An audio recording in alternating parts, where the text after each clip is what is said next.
Tomen asiento, queridos hermanos.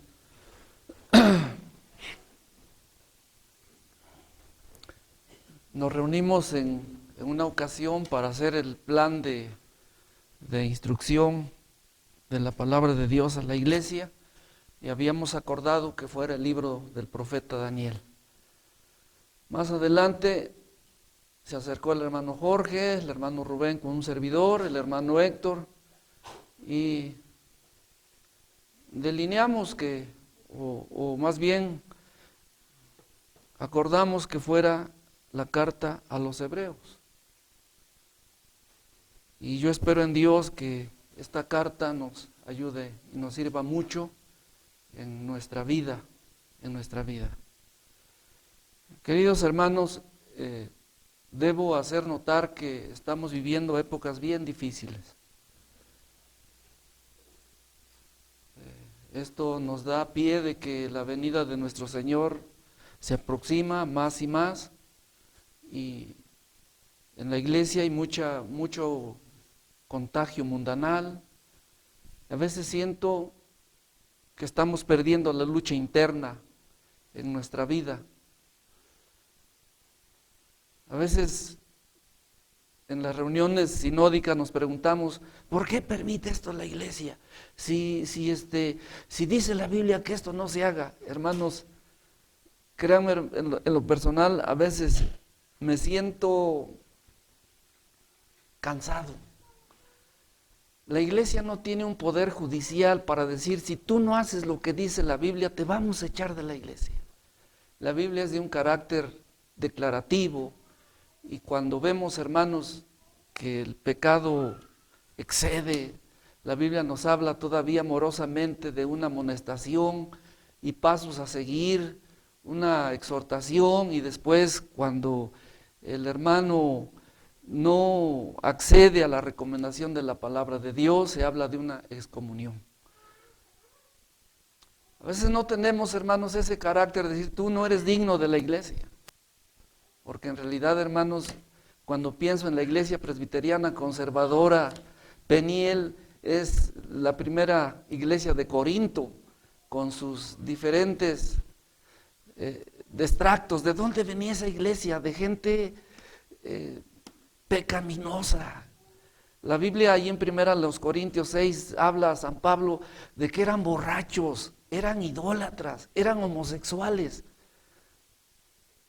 ¿Y qué somos nosotros? ¿O qué éramos nosotros antes de venir a la iglesia presbiteriana conservadora Peniel? No se sientan ofendidos, pero éramos este tipo de gente que Dios en su grande misericordia nos salvó, nos ayudó, pero eso eran. Algunos borrachos, otros mentirosos, hipócritas, otros adúlteros. No se sientan ofendidos, pero es hoy la iglesia presbiteriana conservadora. Para algunos puedan decir, no nos hables así tan duro, pero en realidad cuando veo a los corintios, digo, pues es la misma iglesia presbiteriana conservadora, ¿no? Con todos sus problemas, ¿no? Ahora, amados hermanos, vamos a iniciar el libro a los Hebreos, y yo creo que este primer mensaje, mucho lo pensé si lo damos en una forma de estudio o una proclamación, pero debería, yo creo, que ser más bien básicamente un estudio para que ustedes preguntaran, interaccionáramos sobre algunas dudas que tengan, porque hay preguntas como, ¿quiénes eran los hebreos? ¿Cuáles son los rasgos característicos de los hebreos? ¿Quién escribió esta carta? ¿Es una carta o es un tratado? ¿Cuál es el mensaje central de la carta a los hebreos? ¿Por qué fue rechazada esta carta durante los primeros siglos? ¿Quiénes fueron los primeros lectores a los hebreos? ¿Y cómo se puede hacer un bosquejo de los hebreos? Hay muchas preguntas, hermanos. Entonces no vamos a entrar directamente al primer capítulo sin antes resolver estas dudas que les he planteado. Yo espero, hermanos, que estén atentos, porque las personas que les llegaran a preguntar, ¿y los hebreos por qué hebreos? ¿Quiénes eran los hebreos? ¿Quién escribió los hebreos? ¿Por qué el siglo I, el siglo II y el siglo III hebreos no lo querían aceptar como un libro canónico? Entonces, hermanos, sepamos contestar, ¿no? Sepamos contestar.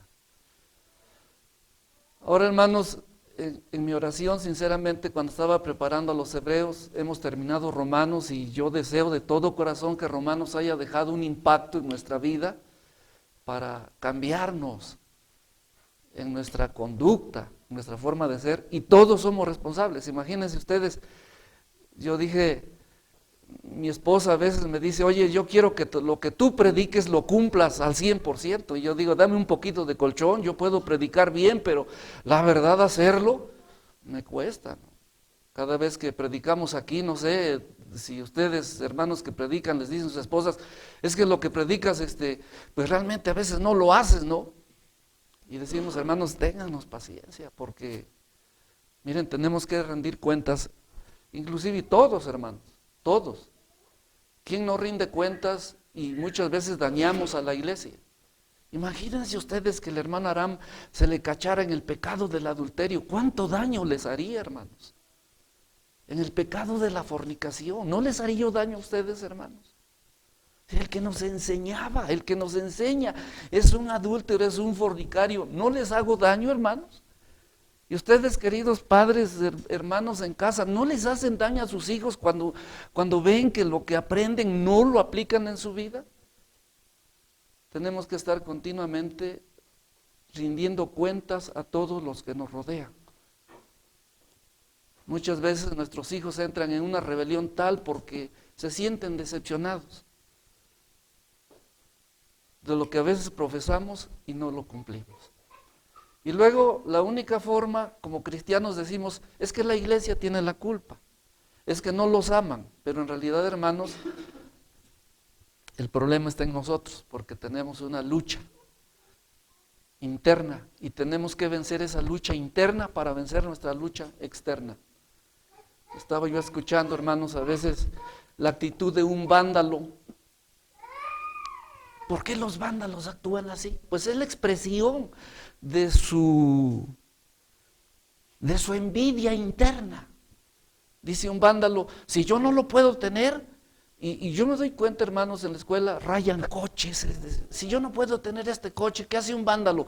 Raya la pintura nueva y dice, si yo no lo puedo tener, que nadie más lo tenga. ¿Qué es? Una envidia interna, que se expresa en ¿qué? Una expresión externa. Qué terrible, ¿no? ¿En qué mundo nos encontramos? Y los cristianos esperan mucho de nosotros. Tenemos que estar rindiendo cuentas continuamente hacia todos los que nos rodean.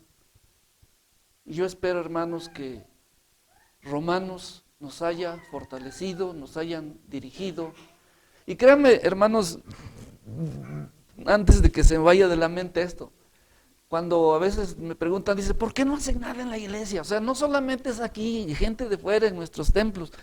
Hermanos, yo no tengo el poder para decir a las gentes, a ver, te voy a echar la bendición y voy a hacer esto para tu vida. ¿Saben lo único que hacemos qué? Direccionarlos con la palabra de Dios. Direccionarlos. Yo no tengo el poder para decir, ¿sabes qué? Te vas a corregir y vas a hacer esto. Créanme, hermanos, que nadie tiene el poder.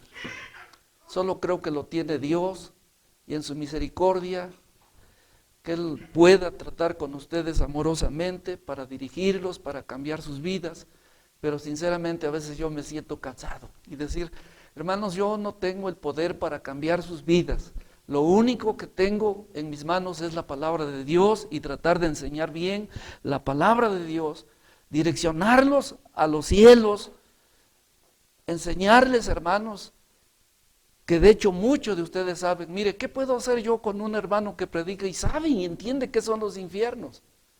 Sabe y entiende qué son los cielos. Lo entiende.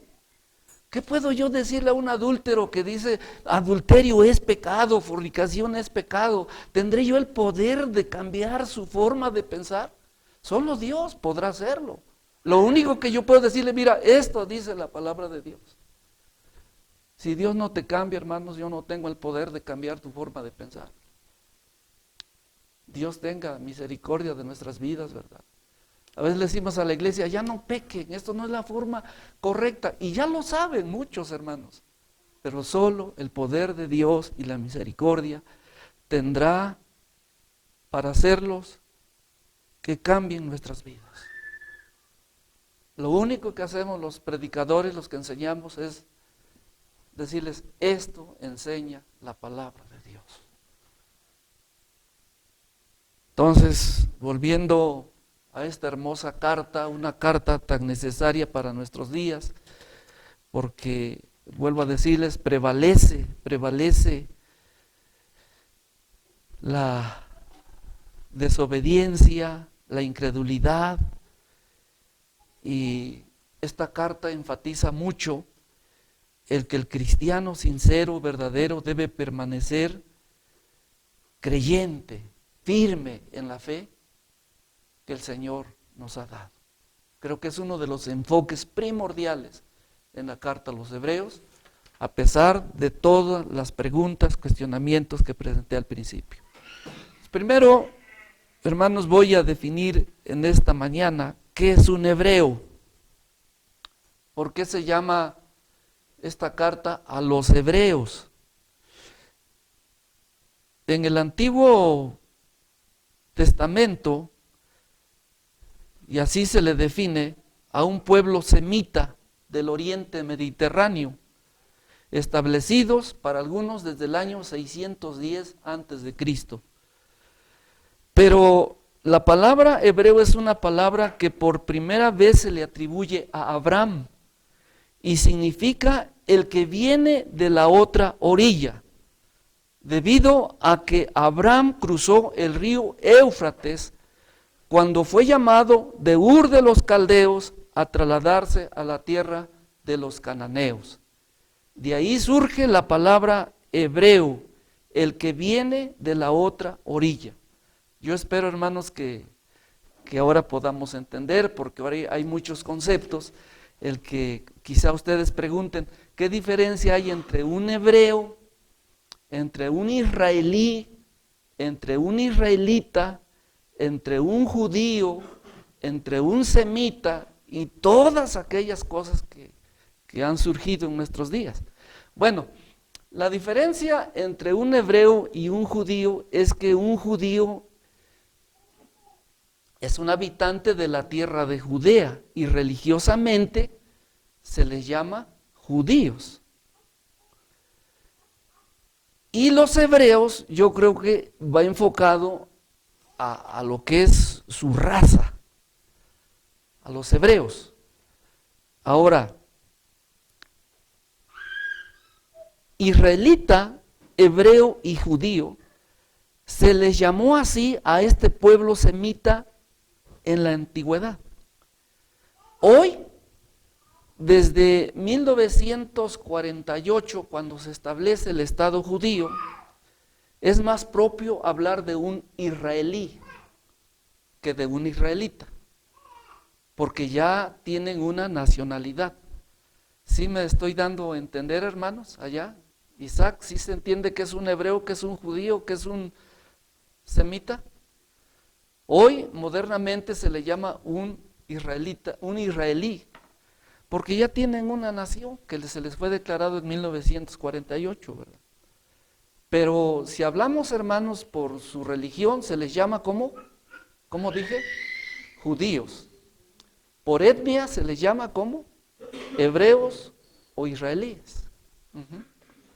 Bueno, para que quede claro. Ahora, esta carta vamos a definir bien, porque algunos, en las traducciones más modernas, ya no le llaman carta a los hebreos. Lo ven como un tratado a los hebreos. Pero ¿por qué nosotros le seguimos llamando una carta? Miren, hermanos, esto es muy interesante, porque para entrar a los hebreos y comprender el escrito, tenemos que tener las bases de la carta a los hebreos. Entonces, esto, cuando les digo que las traducciones nuevas ya no le llaman carta a los hebreos, sino un tratado a los hebreos, vamos a verlo un poquito más adelante. Entonces, resumiendo, a los hebreos Es una palabra que por primera vez se le llamó a Abraham de esta manera porque venían ¿de dónde? De la otra orilla del río. ¿Por qué de la otra orilla dijimos?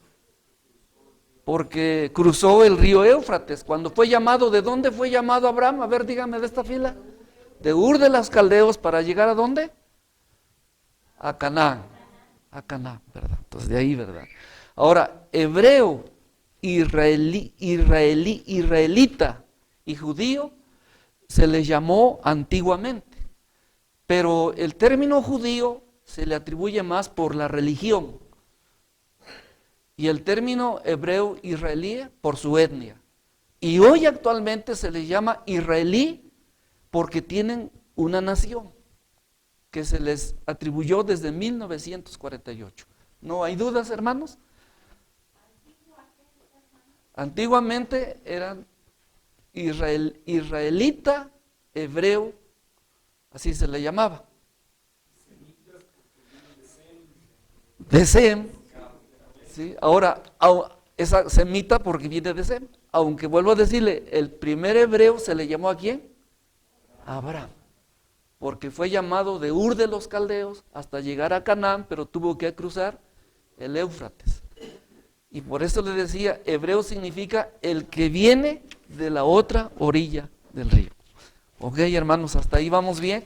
Pero a veces quisiera hacerlo en un estudio, ¿verdad? Bueno, entonces aclarando todo esto, voy a decir lo siguiente. Si hay un libro del Nuevo Testamento que exhorte a los cristianos a permanecer fieles en los últimos días, va a ser la epístola a los hebreos. ¿Por qué nos tiene que exhortar de estos tiempos? Yo digo que es un mensaje propio para los tiempos que estamos viviendo, tiempos de mucha apostasía, de mucha rebelión, de mucha desobediencia.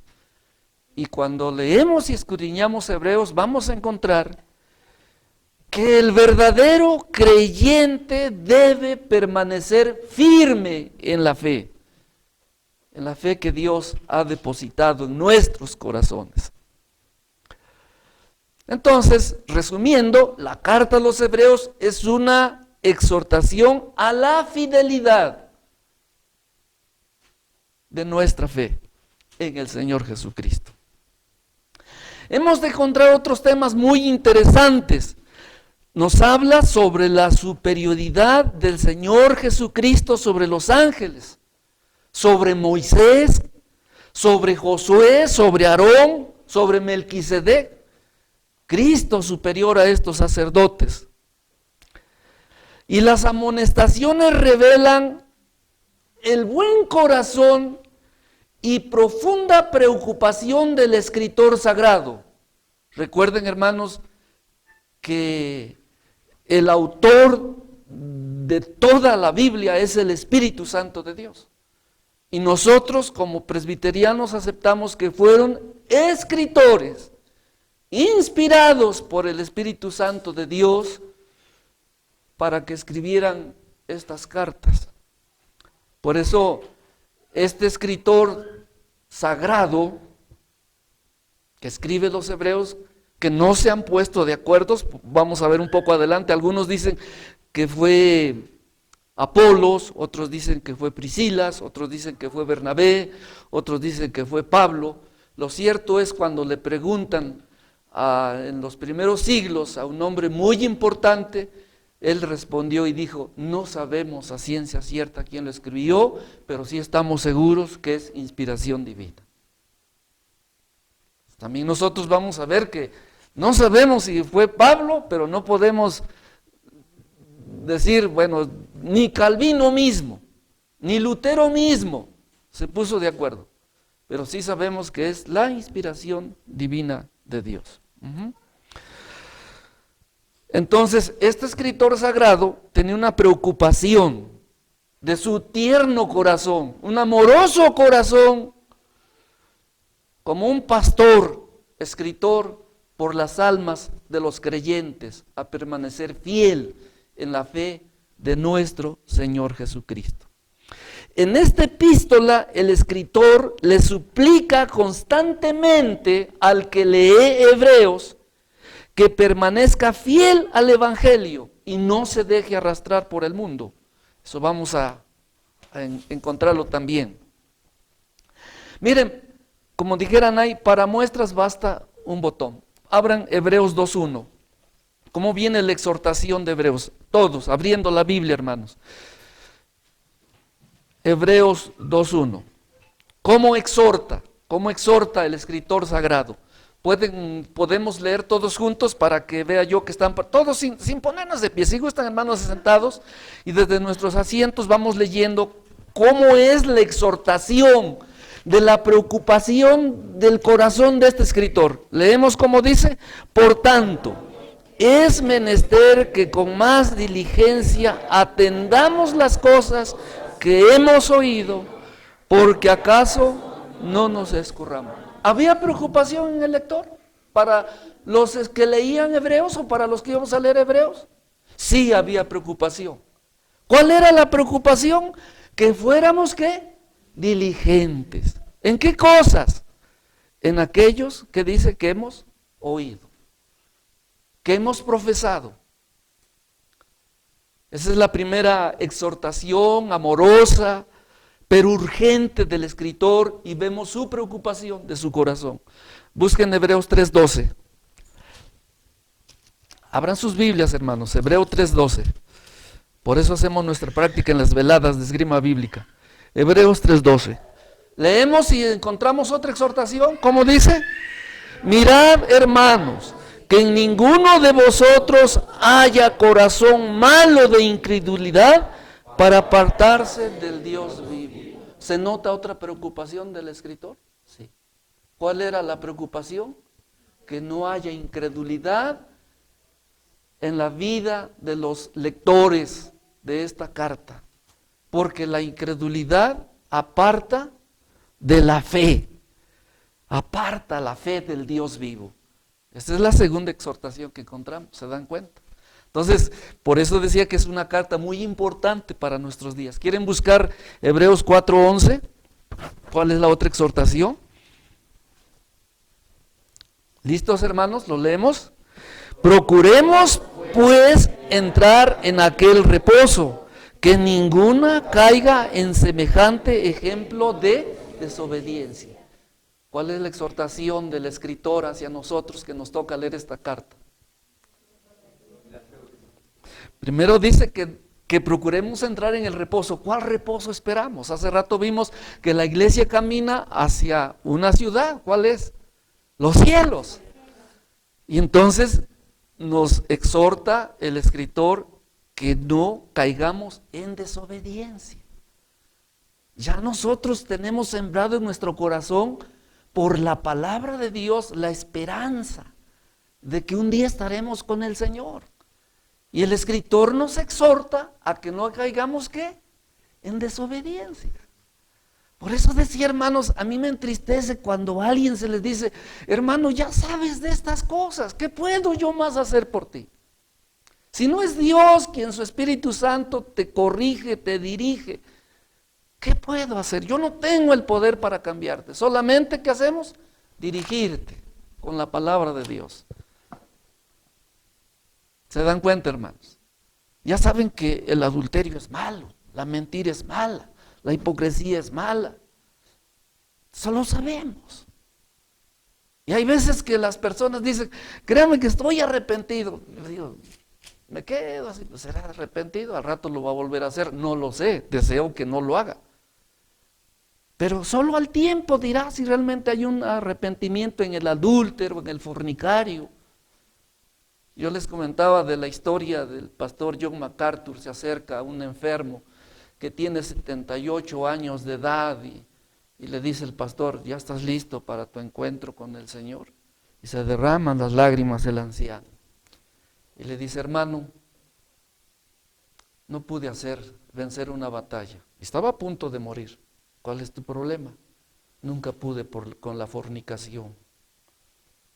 Él ya estaba leyendo, tiene 78 años, ni había los teléfonos celulares, no había nada así tan masivo como hoy, y había quizás revistas y siempre estuvo metido en el problema de la fornicación, de la pornografía.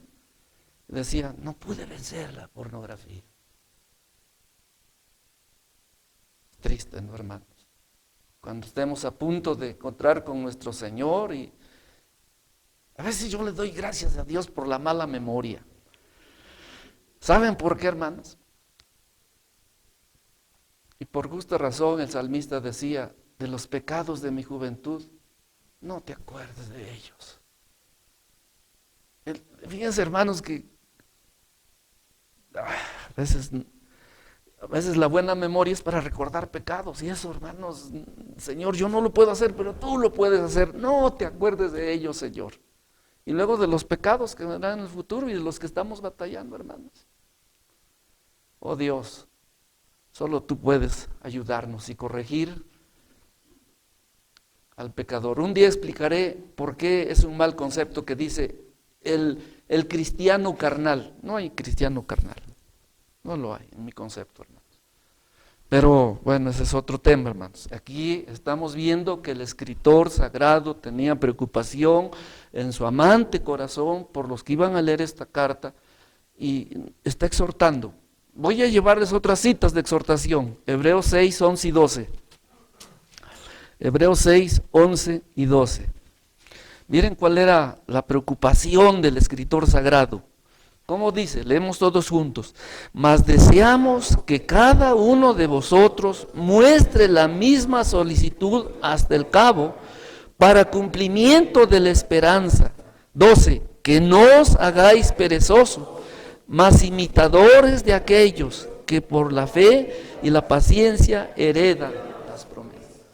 Nos sigue exhortando, ¿no? Digo, inspirado por el Espíritu Santo, el escritor no sabía que en Metepec se iban a estar leyendo estas exhortaciones, ¿verdad? Y aquí están, hermanos. Hebreos 10, 22 al 25. Hebreos 10, del 22 al 25.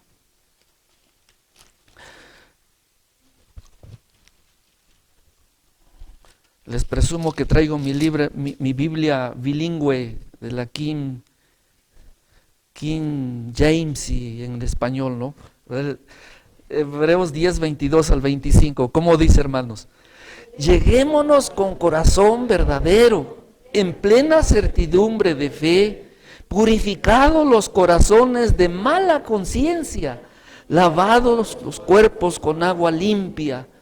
Mantengamos siempre la formación nuestra, sin fluctuar, que fiel es el que prometió, y considerémonos los unos a los otros para provocarnos al amor y a las buenas obras, no dejando nuestra congregación, como algunos tienen por costumbre, mas exhortándonos, y tanto más cuanto veis que aquel día se acerca.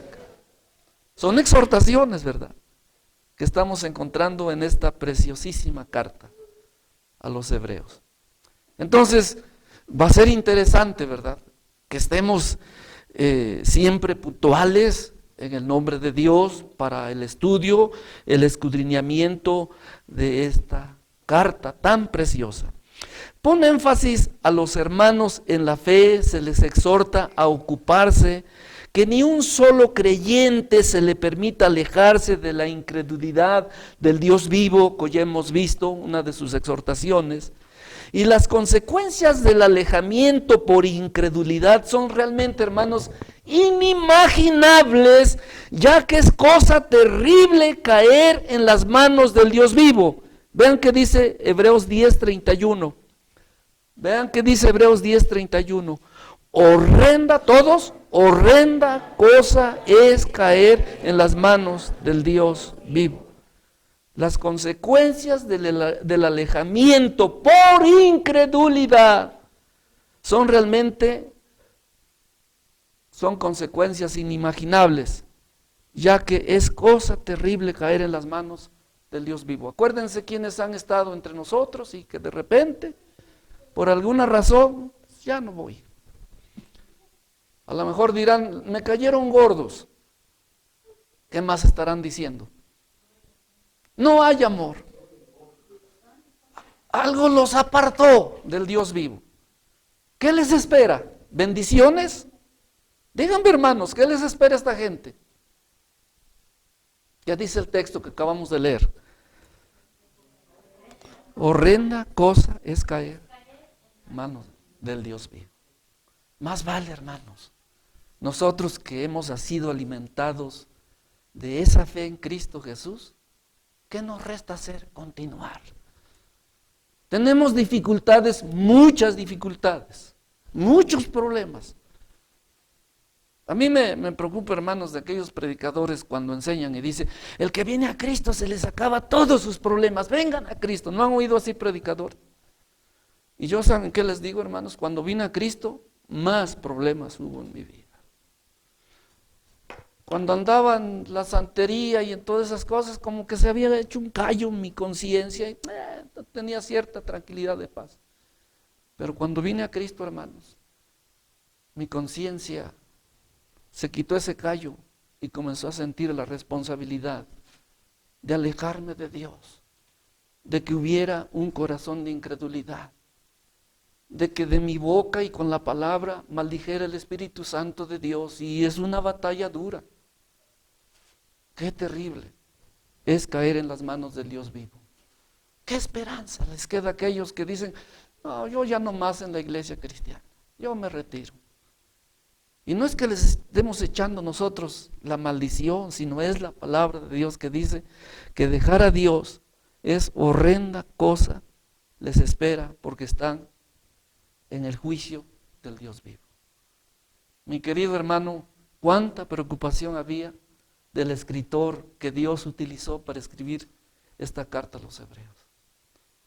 Créanme, hermanos, que si hay algo en tomar una decisión muy importante en nuestra vida, es voy a continuar la vida en Cristo. Como aquel himno que se inspiró algún escritor, he decidido seguir a Cristo, y que dice, no volver atrás. Recuerdan de ese himno su historia, ¿no? Cuando llegó con los nativos y le decían el hermano, mira, si tú desistes de seguir a Cristo, te perdonamos la vida. Y aquel en pie firme dijo, he decidido seguir a Cristo y no volver atrás. Amados hermanos, estas son las exhortaciones de Hebreos y más exhortaciones. El escritor de Hebreos aconseja que el creyente oiga obedientemente la palabra de Dios. Vean ustedes qué dice, ya leímos Hebreos 4, 2 y 3, pero más vale que lo tengamos siempre en nuestra mente. El escritor de Hebreos aconseja que el creyente oiga obedientemente la palabra de Dios. Hebreos 4, 2 y 3. ¿Listos, hermanos? ¿Cómo dice?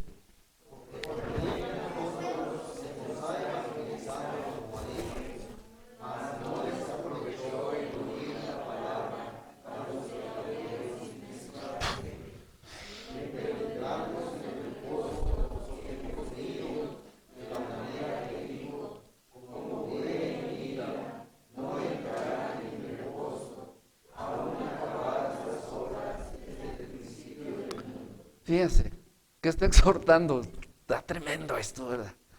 ¿Qué nos aconseja? Que oigamos, pero que también que seamos ¿qué? Obedientes a la palabra de Dios. Dice la carta, porque también a nosotros se nos ha evangelizado como a ellos, se nos ha presentado las buenas nuevas de salvación.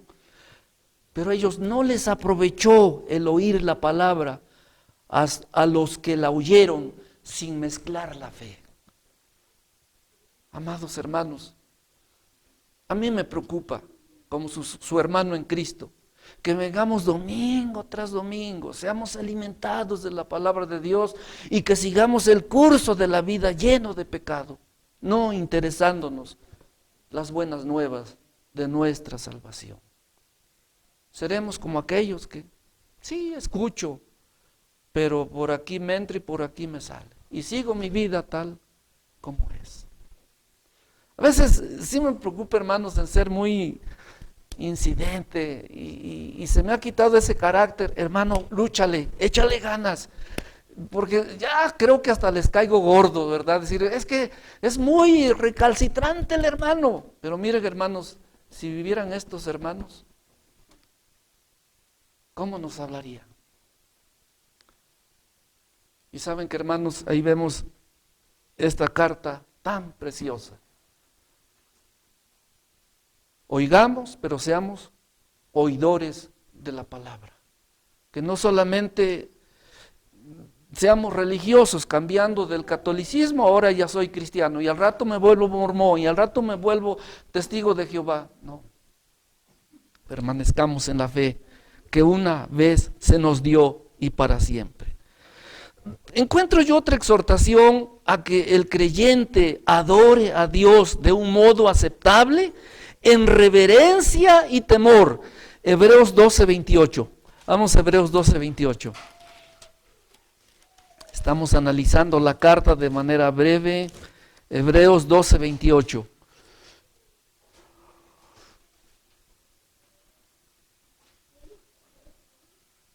¿Podemos leer cómo dice? Así que, tomando el reino inmóvil, retengamos la gracia por la cual sirvamos a Dios, agradándole con temor y reverencia.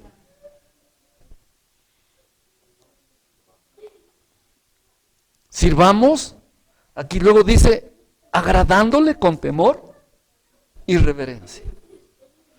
No solo es venir al culto por venir.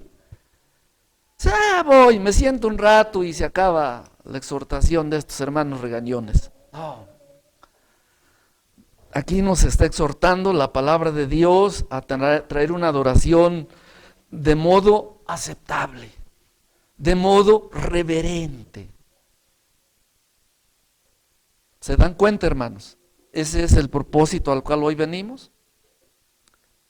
Estás, desde que saliste a tu casa, le dijiste, Señor, yo espero que mis pies que se están dirigiendo a tu casa de oración, mi alabanza, los himnos que yo cante, te agraden, Señor.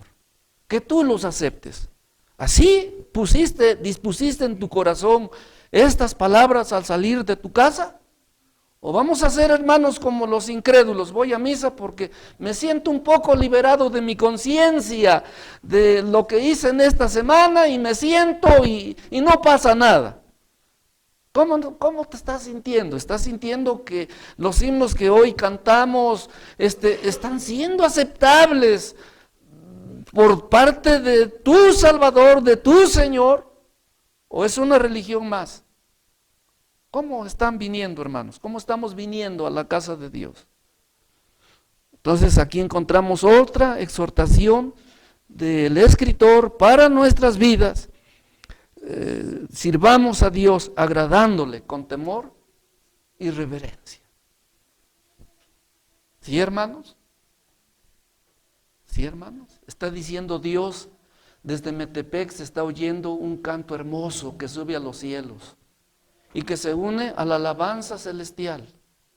Este es un grupo de redimidos que yo limpié con mi sangre preciosa. Es diferente a lo que se escuche en un rezo que no tiene ni son, ni ton, ni...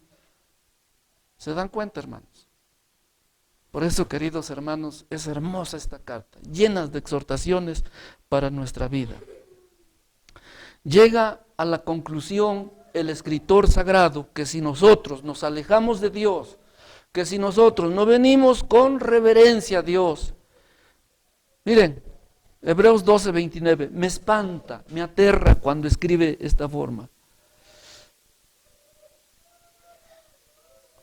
Ahí en ese mismo, ¿cómo termina el pensamiento?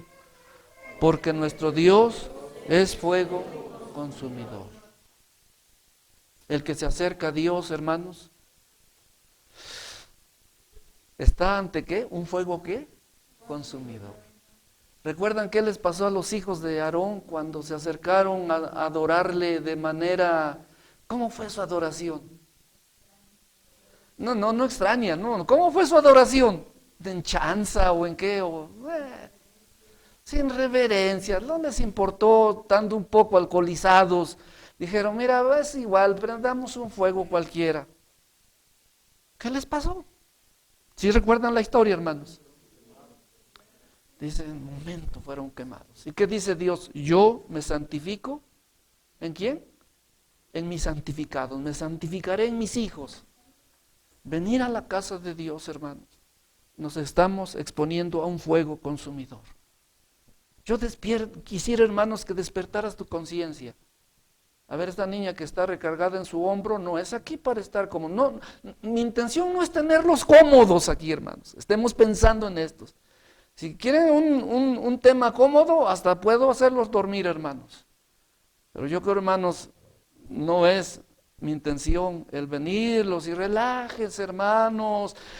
Pueden dormir, hermanos, que despierten nuestra conciencia de las advertencias de esta carta tan preciosa, el cual vamos a estudiar, hermanos.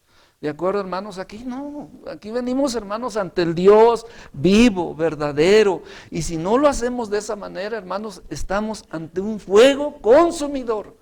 Y nosotros no somos más que los hijos de Aarón cuando traemos este tipo de comportamiento. Una adoración que yo no sé ni cómo llamarle, pero en primer lugar estaban ebrios, no estaban conscientes de lo que estaban haciendo. Y cuando traemos una adoración de una manera inconsciente, improvisada, menospreciada, relajada, trivial, hermanos, ¿qué nos espera? ¿Qué nos espera? Entonces cuando viene hermano, veo hermanos que voy a dormir un rato. No es así nuestra adoración a Dios. Esta es la exhortación que está diciendo nuestro Señor.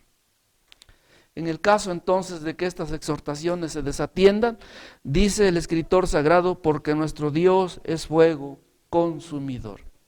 En nuestra época, amados hermanos, la desobediencia, la trivialidad que nos está presentando el mundo, la apostasía, y ¿saben qué? La manifestación de la iniquidad del diablo, que está obrando, como dice la palabra de Dios en 2 Tesalonicenses 2:7, sepan que ya está obrando el espíritu de iniquidad.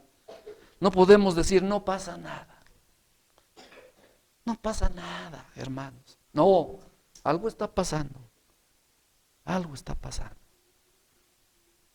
Algo está pasando. El mensaje de Hebreos entonces es muy propio para nuestros días.